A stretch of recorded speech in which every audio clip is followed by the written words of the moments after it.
Acompanhamos a jornada de Cirlei Fátima dos Santos Aguiar, uma mãe dedicada que busca ampliar suas habilidades para alfabetizar e educar crianças autistas nos anos iniciais. Sua determinação é um exemplo de compromisso com o futuro.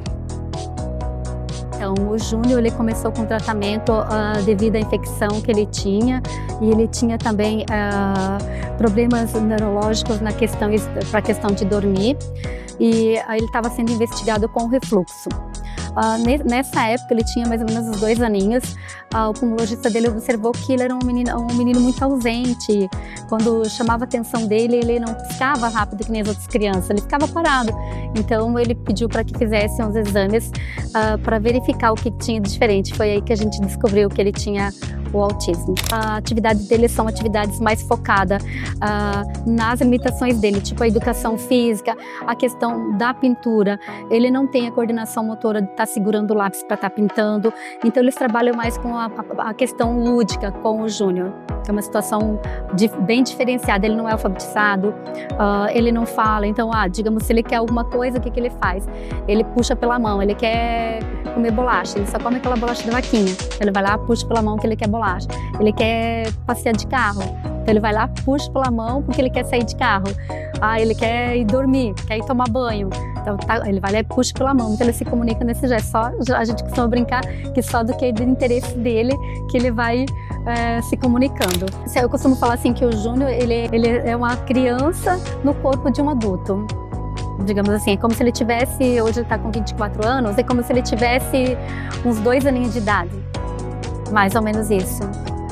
E vamos guardar, então fui estimulando ele, e depois agora há pouco tempo, faz uns 3, 4 anos, ele começou a fazer essas coisas com o estímulo de orientação. Então às vezes nós como mães olhamos e não vimos o tamanho do potencial que eles têm. Mesmo tendo um autismo severo, intelectual, eles são muito capazes. Só basta saber como trabalhar, de que forma você vai trabalhar, de que forma que você vai estimular essa criança, esse adulto. Cada um é único. Então foi essa descoberta que eu tive recentemente.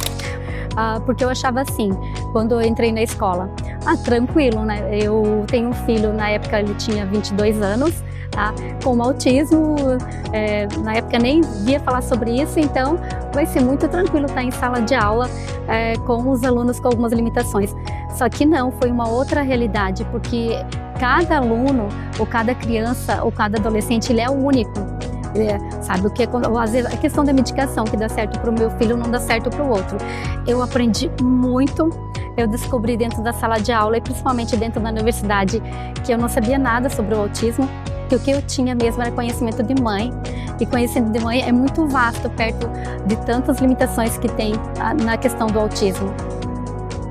Antes de prosseguirmos com as histórias inspiradoras, vamos entender um pouco mais sobre o autismo aqui no Brasil. Segundo dados do Instituto Brasileiro de Geografia e Estatística, estima-se que 1 a cada 54 indivíduos é diagnosticado com o transtorno do espectro autista, tornando-se essencial a promoção da conscientização e da inclusão em todos os níveis da sociedade.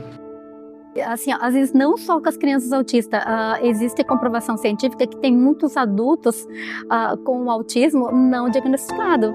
Às vezes, o Dr. Ego até mencionou numa das palestras que muitos casamentos, eles acabam esses relacionamentos pela questão do esposo ser autista, ou a esposa, mas geralmente a gente tem que estar brigando. Isso geralmente são os esposos, né? Por exemplo, uma esposa chega, deixa a bolsa fora do lugar e ele já desencadeia uma crise porque a bolsa está ali, e aí isso já causa um conflito, mas é pela questão do autismo, de ser muito organizado, tudo certinho. Então, não só nas crianças, mas as questões de muitos adultos que ainda têm autismo, que não sabem, as empresas estão preparadas para entender, ou para descobrir, ou para receber, para recepcionar. Acho que não só a questão das empresas. Hoje, os próprios hospitais, postos de saúde, também deveriam pensar com carinho sobre essa questão. Olha, eu vou dizer para você assim, que nós, mãe que tem filho com autismo, é uma dor da alma, tá? Porque, por mais que fale muito sobre o autismo, mas tem coisas que ninguém sabe o que acontece. Dizer que é falta de educação. Eu ouvi a semana passada, faz uns 15 dias, uma pessoa que ela trabalha com alimentos na escola falando assim, a seguinte frase: antigamente não existia autismo, agora tudo é motivo de autismo. Lá na escola tem muitos autistas, eles batem, eles agridem, sabe? Eu fiquei neutra, essa pessoa falou, mas não sabia que eu tenho um filho com autismo, foi no momento que a gente estava em público, e eu fiquei pensando, nossa, como é triste quando as pessoas falam as coisas que não fazem ideia como que é. Ninguém fala assim, olha, eu decidi que eu vou ter um filho com autismo. E esse filho vai vir e vai bater e vai agredir. Não, é uma forma dele se expressar. Para eles não estão batendo. Como eles não sabem falar e não sabem se expressar, ou às vezes até eles estão achando que estão brincando.